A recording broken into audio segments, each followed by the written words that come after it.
At para mas lalo natin naintindihan in a biblical way, brethren in Christ.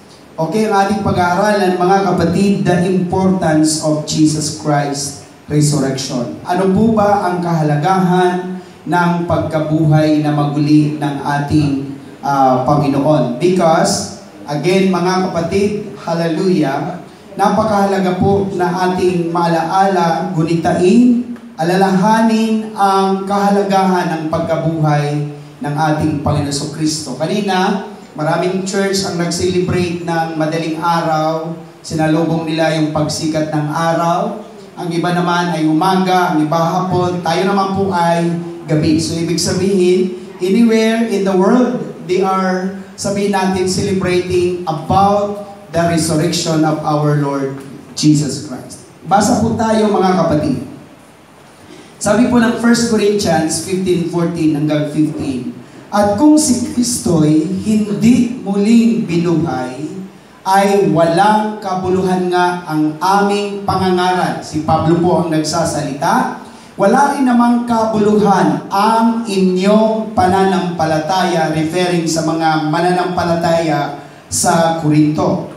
And 15, oo, at kami, sabi ni Pablo, kasama ng ibang mga apostles, ay nasusumpungang mga saksing bulaan tungkol sa Diyos if si Lord hindi siya nag-resurrect. Sapagkat aming sinasaksihan tungkol sa Diyos na kanyang muling binuhay si Kristo, na hindi siya muling nabuhay kung tunay nga ang mga patay ay hindi muling binubuhay. There was a discovery, brethren in Christ. Kung kayo po ay familiar at mahilig kayo sa history, alam niyo po yung Peter's Basilica somewhere in Jerusalem, praise God, or sa Roma. Pinaniniwalaan na naandun daw po yung tomb ng ating Panginoong Jesucristo. At what they did, brethren in Christ, ay dahil sa agam-agam, haka-haka, kuro-kuro, they tried to open the tomb. So, binuksan nila yung tomb ni Jesus at what they found out, wala pong laman. Ibig sabihin, truly, that Jesus Christ resurrected. Naandun yung tomb, praise God, but the body of Jesus Christ ay wala roon. So, nagpapatunay na ang lahat ng mga sumasampalataya kay Jesus ay totoo ang sinasabi ng kanyang salita. So bago tayo pumalaot, mga kapatid, the witnesses of Christ's resurrection. Hindi lamang po yung mga alagad ang nakasaksi sa pagkabuhay na maguli ng Panginoon. Even us, na sumasampalataya sa Kanya, we are also witnesses of Christ's resurrection. Kasi yung Kanyang pagkabuhay has an effect sa ating mga buhay, mga kapatid. So, isa-isahin po natin ang sinasabi po ng una. So, una, dahil sa pagkabuhay na maguli ni Jesucristo, lalong naging makabuluhan ang ating pananampalataya sa Ebanghelyo. Why? Bakit? Bago tayo pumalaot, what is a gospel? Gospel is Jesus Christ lived, Jesus Christ died, and Jesus Christ was buried, and Jesus Christ resurrected, and He is now seated in the right hand of the Father. Yan po yung gospel. Pag naniwala ka na si Jesus ay napako sa krus, namatay, inilibing, at muling nabuhay, at ngayon nakaluklok sa kamay ng Diyos Ama, meaning to say, you believe the gospel. Kasi yun po yung gospel.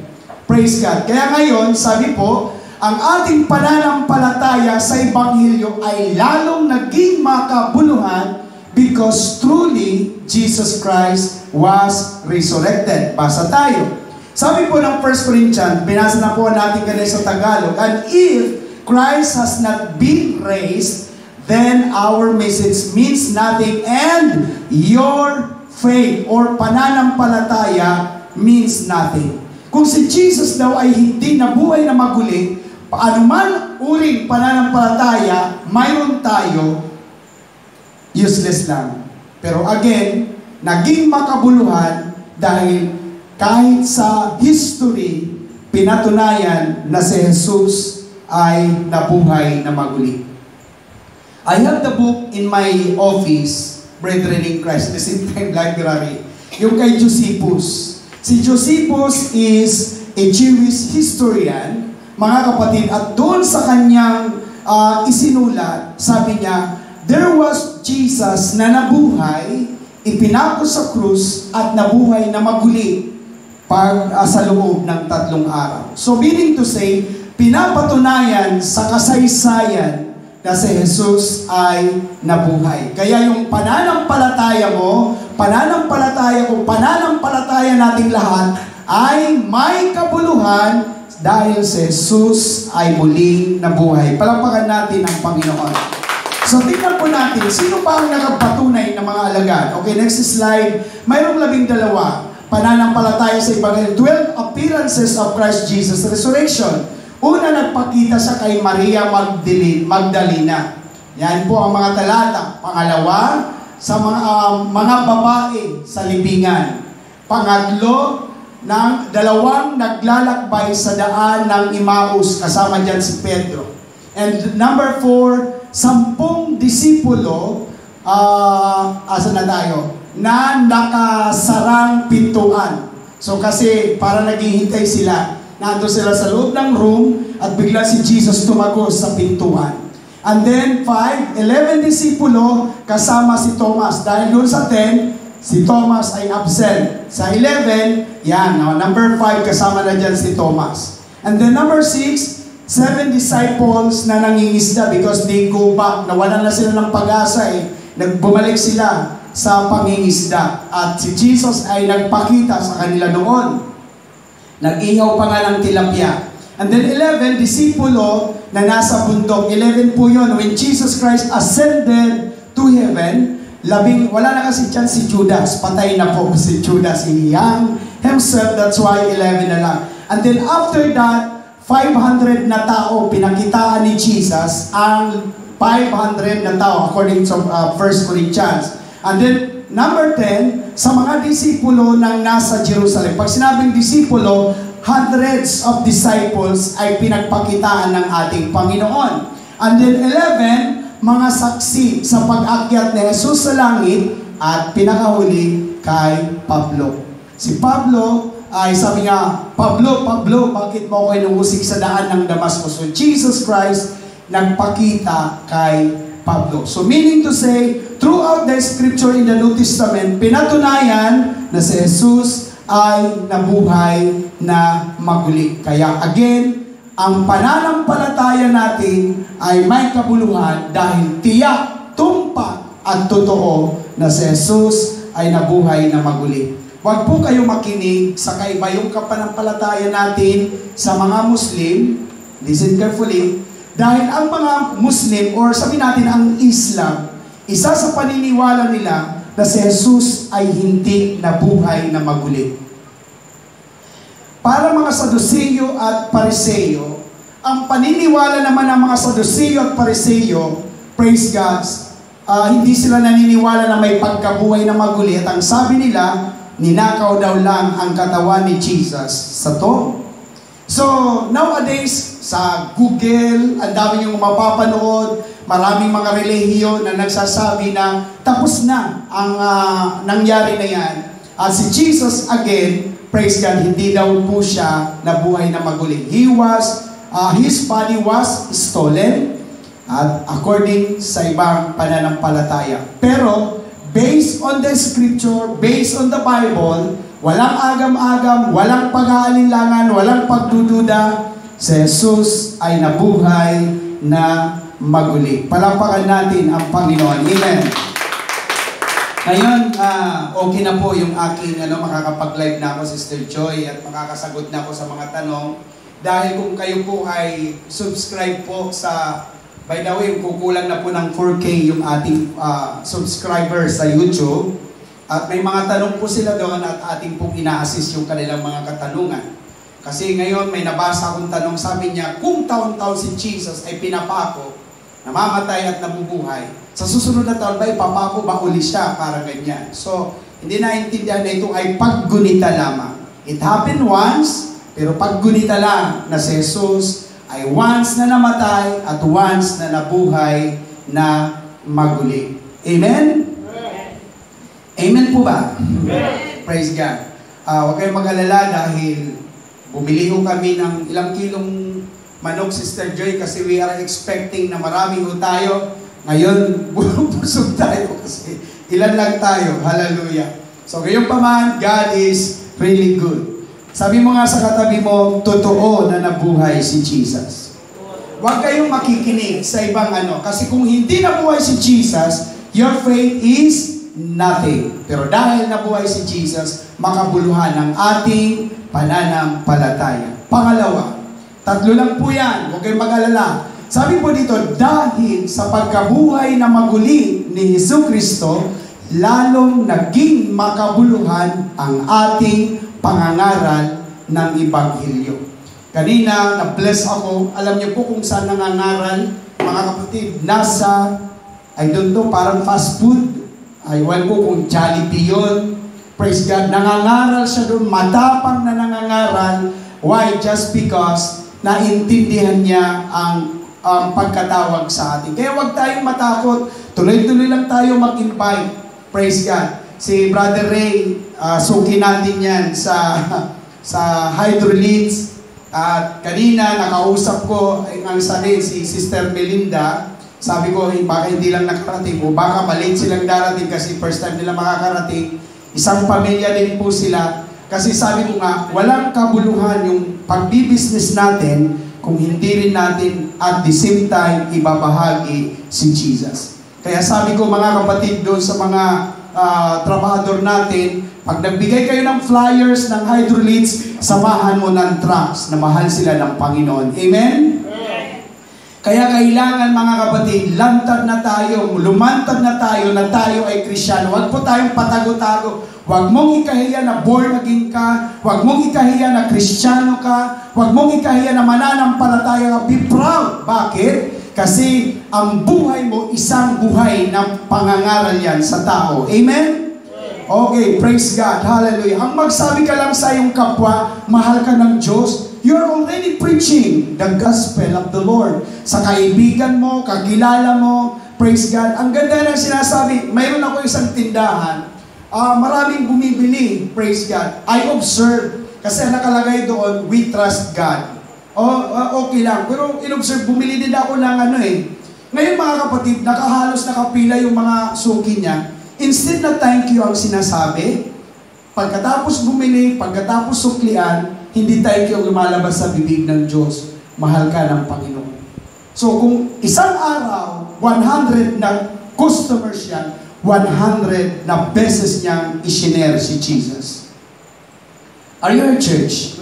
Kaya yung ating pangangaral, may kabuluhan dahil sabihin natin ang talata, sabi niya, and if Christ has not risen, then our preaching or pangangaral is in vain. It amounts to nothing. So sabi ng Bible, kung hindi nabuhay si Jesus, walang kabuluhan ang ating pangangaral. Ngayon nabuhay si Jesus. Kaya matapang ako mangaral. Mga kapatid, sa ministeryo, 18 years old pa lang ako, nag-share na po ako ng gospel. Praise God.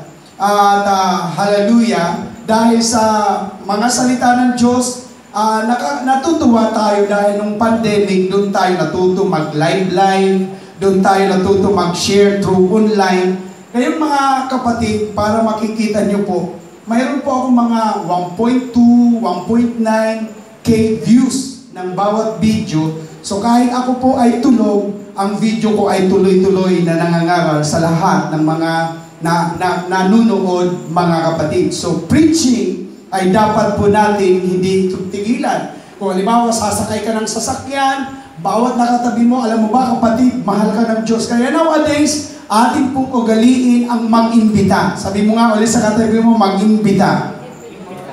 Darating ang panahon, pupunta tayo sa bahay nila si Brother Ray, mag-open tayo siguro ng Bible study doon para maimbitahan natin mga kapitbahay. So, praise God, we will activate again kasi dati-dati po ang church na ito, sobrang dami na po ng mga kaluluwa. Lumabas na kami sa gym, Praise God. Sa dami ng mga pinagdaanan sa buhay, ang iba ay nalagas, ang iba ay namatay na, ang iba ay nag-migrate na sa ibang bansa, ang iba naman ay lumipat lang ng church. Praise God. Hallelujah. So gayon pa man, mga kapatid, dapat bold enough tayo to preach because Jesus Christ resurrected. Ano ang dapat natin ipangaral? Tingnan po natin, mga kapatid. 12 ulit. Yan. 12 things took place with Christ Jesus. We're crucified with Christ. Kaya kasama tayong napako ni Kristo. We're nailed with Christ. We're died with Christ. Kasama tayong namatay ni Kristo. And then we were buried with Christ. And we were raised up with Christ. And then we're clothed with Christ. Clothed of righteousness. And we're living with Christ. Nabubuhay na tayo ngayon kay Kristo. And we're abiding with Christ. And we're hid with Christ. Tutok tayo sa salitang hid. Natatago tayo kay Kristo. Kaya ang nakikita sa iyo ng Diyos, hindi ikaw, kundi ang kanyang anak. Pag nakikita ka naman ng demonyo, hindi ikaw talaga nakikita niya si Kristo. Praise God. Kasi we were hid with Christ and we're seated with Christ. Sabi ng Bible, tayo ay nakaupo sa trono ng Diyos and we were reigning with Christ and we were glorified someday with Jesus Christ. Magiging katulad tayo ng ating Panginoon. So yung 12 things na yan took place with Jesus Christ. Kaya ngayon ipapangaral natin, mga kapatid, ang gospel. Ipangaral natin na si Jesus ay mapagmahal, si Jesus ay mabuti, si Jesus ay mapagbiyaya, si Jesus ay mapagkalinga. Palakpakan natin ang Panginoon. Pangatlo, we're about to be done. Dahil sa pagkabuhay na maguli ni Jesucristo, lalong naging makabuluhan ang ating pagsaksi dahil sa Ebanghelyo. Alam niyo po, mga kapatid, ako naranasan ko pong makulong. Naranasan kong litisin sa home, ano ba tawag dito? Sa Hall of Justice sa Balibago. Napusasan ako. Kasi mga kapatid, nakatira ako sa isang lugar na sobrang kababastos ng mga bata. Nakapagbanggit lang ako ng hindi maganda. Sabi ko, kung hindi kayo kayang disiplinahin ng inyong mga magulang, ako ang magdidisiplina sa inyo. Praise God. Sabi ko, yung bunganga mo na yan, sa sobrang magmura, praise God. Ang sabi ko, baka paduguin ko yan. Nako, bawal pala yun. Lahat ng mga bata na yun, nagsumbong sa pulis, pinusasan ako dahil child abuse. Praise God. Mali pala yun. Hallelujah. So ito po ang aking nakita, na pag nililitis ka pala, mayroon mga witnesses. Should have. Dapat may mga saksi. At hindi ka pwedeng sumaksi na hindi mo nakita. Kasi kapag sumaksi ka na hindi mo nakita, bula ang saksi ka. So, dapat eyewitness ka of what happened. Yun po ang ibig sabihin ng saksi.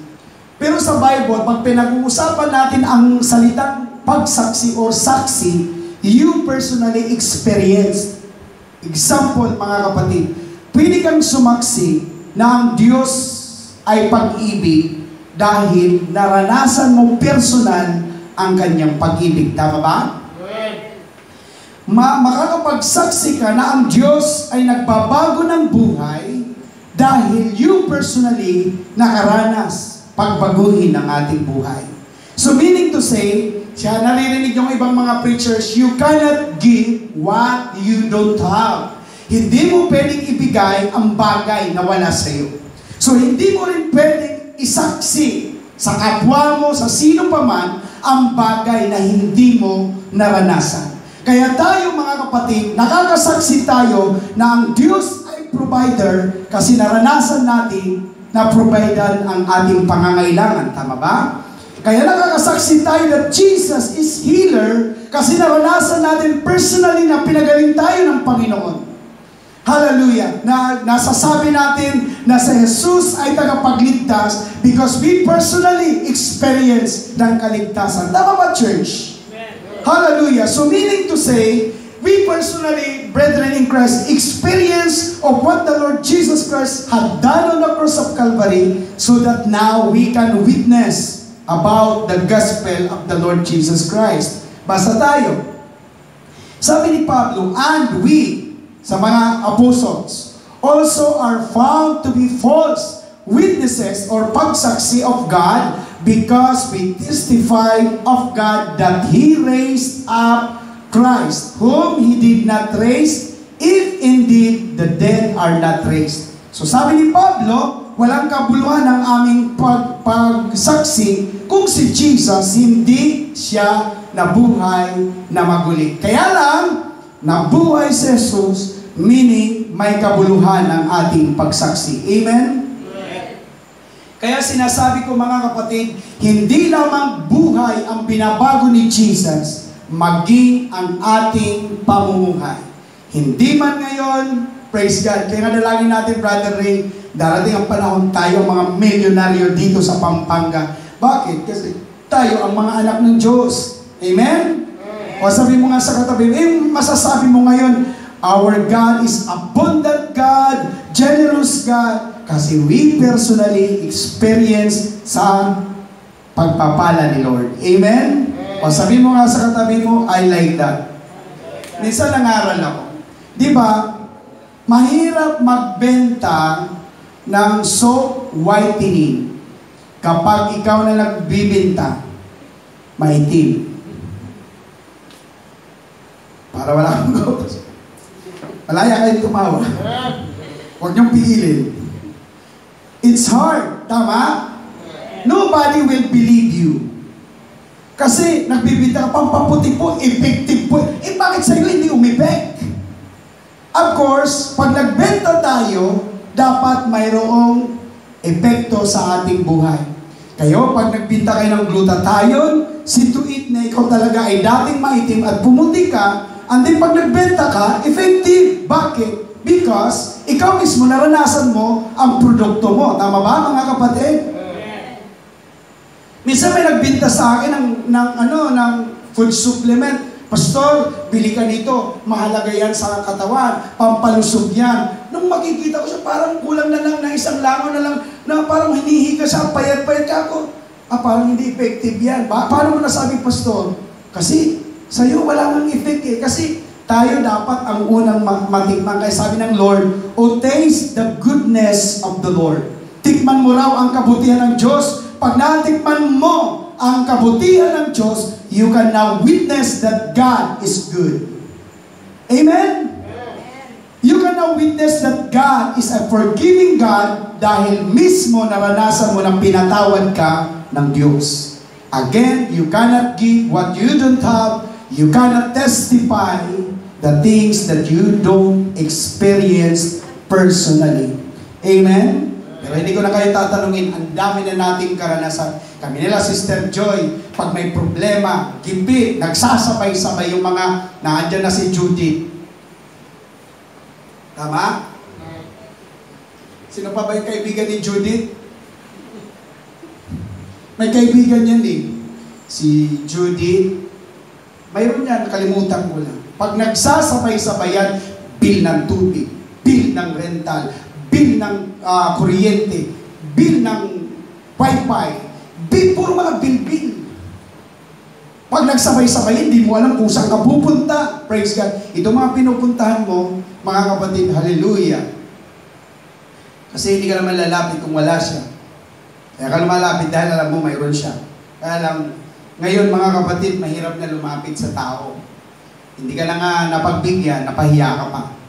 Hirap nun, mga kapatid. Pero, again, brethren in Christ, sabi ko nga kay Sister Joy, yung mga problema na yan, noon pa natin naranasan yun. Wala ka pang anak, hindi mo pa anak si Mika. Naranasan mo na mga yan, pero kita mo hanggang, nakalampas ka. Nanganak ka kay John Michael, may mga problema kang pinagdaanan. Nalampasan mo. Nanganak ka kay Jamaica. may mga problema din na nalagpasan mo. Kaya, kung napatunayan mo nung una, pangalawa, pangatlo, kung mayroon kang problema ngayon, alam mo na malalagpasan mo rin because you experience it already. Amen? Kaya tayo chill-chill lang. Ako, mga kapatid, hallelujah, ilang beses na ako pinapaalis dito.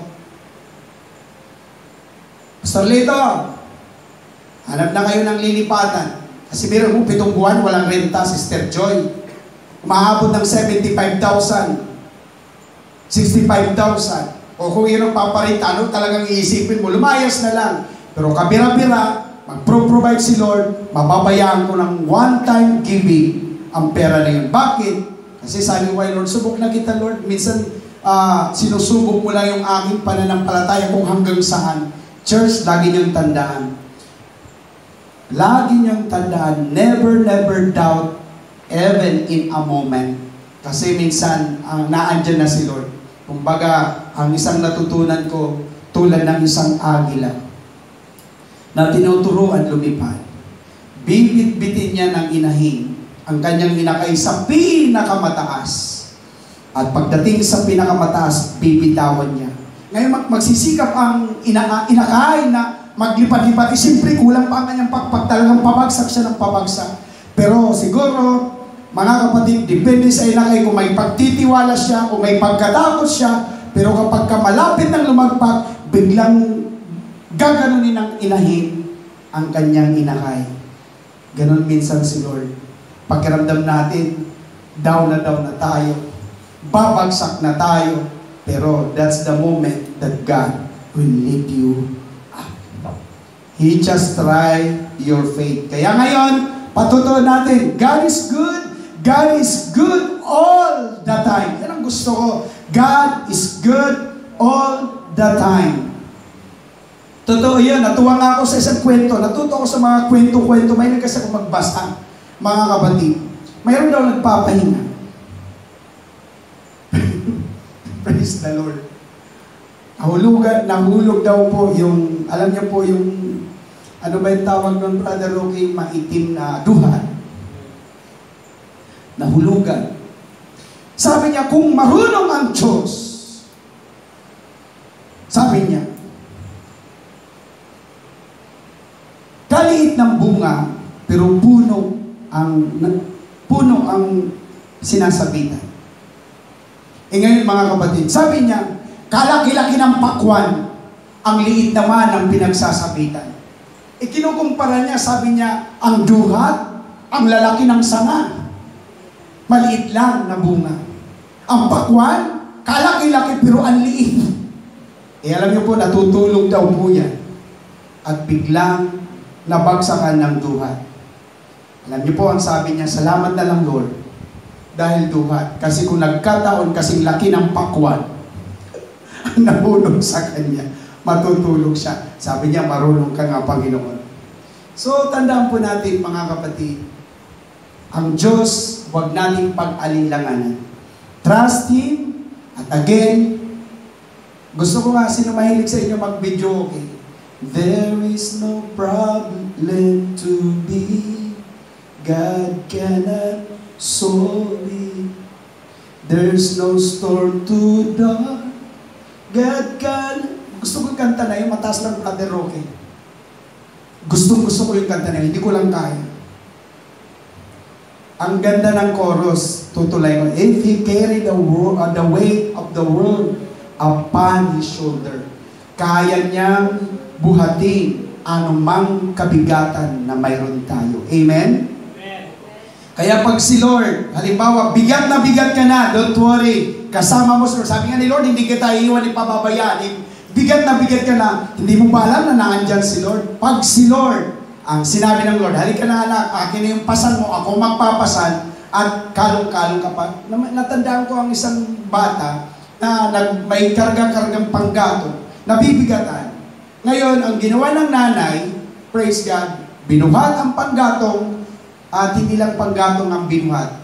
Dahil pagod ng bata, pati ang bata, kinalong. Ganun po ang Panginoon. Kapag sobra ka ng bigat, hindi mo namamalayan yung pasan mo, siya na ang nagpasan. Pati ikaw din, para nakakapagpahinga. karga-karga ka ng Panginoon. Amen? Praise God. Diba? Yung footprint of the Son, paborito ko rin po yan. Footprint in the Son. Sabi niya, Lord, I noticed 2 pair of footprint in the Son. Pero bandang huli sabi niya, when I needed you most, I noticed that there is only 1 pair of footprint in the Son. The Lord replied. Anong sabi doon? It was then I carried you. Grabe. Pagpagod ka na, when the time you needed Him most, that's the time nakakalungin ka ng Panginoon. Palapakan natin siya. Kaya mga kapatid, you experience who your God is. Naranasan natin kung sino si Kristo, mga kapatid, kaya malaya tayo ngayon na makapagpapatotoo. Last, praise God, nice slide. 12 things we have in Christ Jesus. The power of His resurrection confirm our redemption, election, salvation, uprightness, kaya perfect ka na, restoration, reconciliation, praise God. Huwag ka nang magdadaan kung ano pa man. Nakakadirekta na tayo kay Lord. Amen? Wala na po yung pader ng kasalanan. We were reconciled to God. Empowerment, calling. Tinawag tayo ng Diyos. Transformation, inheritance, ordination, and of course, new nature. May bago tayong pagkatao. Nakronin ko lang ang salitang resurrection. In last verse, praise God. Maganda po yung ESND translation. Dadandaanin ko mga kapatid. Nais ko ngayon na higit pang makilala si Kristo. Maranasan ang kapangyarihan ng muling pagkabuhay. Makabahagi sa mga paghihirap niya at matulad sa kanya sa kamatayan niya. Sa ganoon, mabubuhay akong muli. Sabi niya, harinawa. Hindi ko sinasabing nakamtan ko na ang lahat o kaya'y naging ganap na ako. Sa halip, pangatlong punto, patuloy akong nagsusumikap para makamtan iyon dahil ito ang layunin ni Kristo Jesus nang tawagin niya tayo. Tandaan po ninyo mga kapatid, tinawag tayo ni Lord, praise God, para maranasan natin ang pagpapala niya. 3 bagay lang dapat natin gawin. Una, balik tayo na. Hallelujah. Balik muna. Una, dapat makilala natin si Kristo. Pangalawa, maranasan ang kapangyarihan ng kanyang muling pagkabuhay. At pangatlo, patuloy lang tayo hanggang makamtan natin ang biyaya at pagpapala ni Lord. Ito po yung 12 blessings. Praise God. Ito po ang paborito ko. Sige, next anak. Hallelujah. 12 things bestowed through Christ Jesus. We're now blessed. Sabi mo sa kapatid mo, pinagpala ka na. Hindi pa lang pagpapalain na, pinagpala na tayo. We're now ever growing through Christ. Palago tayo ng palago. Isn't it? Palago tayo ng palago. Nurtured through Christ, ever increasing. Hindi lang growing, increasing through Christ. Victorious, overcomer, walang problema na hindi na pagtatagumpayan, walang tukso na hindi kayang lampasan, and then loving. Tingnan mo ang katabi mo, loving na yan. Natuto na tayo mapagmahal. Praise God. Dati-dati, sobra akong higpit, sobra akong kadisiplinado, pero ngayon, medyo okay na. Akala niyo po, pag alam ko yung mga tumugtog, biglang hindi dumating, nagwawala po ako. Pero ngayon, hallelujah. Hindi nga lang sila tutugtog sa susunod. Hallelujah. Tapos, neat, ibig sabihin ng neat, lininis na tayo, pinatawad na tayo, complete na tayo kay Kristo. Complete, hindi na tayo kulang-kulang. Wala nang empty. Kung wala ka nang hahanapin pa. Praise God. And then, ever saved. Forever tayong ligtas. Hallelujah. Hindi po yung, sabi ng iba, pagka kumilala ka kay Kristo, may Holy Spirit ka. Pag nagkasala ka, lilipad ang Holy Spirit. Pag nagsisi ka, babalik uli ang kalapati. Praise God. E nga pag nagkasala, lipad uli ang kalapati. Hindi ganon. Pag ikaw ay niligtas ng Lord, tuloy-tuloy kahit nagkakamali ka, nagkukulang ka, hindi nagbabago ang Diyos sa'yo. Amen? Kasi what matter, sa mata ng Diyos, Hindi kung ano ang nagagawa mo. Ang mahalaga sa Kanya, anak ka ng Panginoon. Sabi mo sa katabi mo, anak ka. Gaano man ang mga anak, gaano man ang pagkakamali yung nagawa sa mga magulang nyo, ang tinitingnan nila, hindi yung mali mo dahil anak ka. Tatanggapin ka pa rin. Pagkakainin ka pa rin. Praise God. Ganun po ang ating Diyos. We are ever say, nagkakamali. Si Pastor Lito ba perfect? Hindi. Nagkakamali din ako, nagkukulang, nagkakasala, pero hindi po nawawala ang kaligtasan sa atin. Kaya pagdating ng rapture, huwag kayong matakot, kasama ka. Sabi mo sa katabi mo, kasama ka.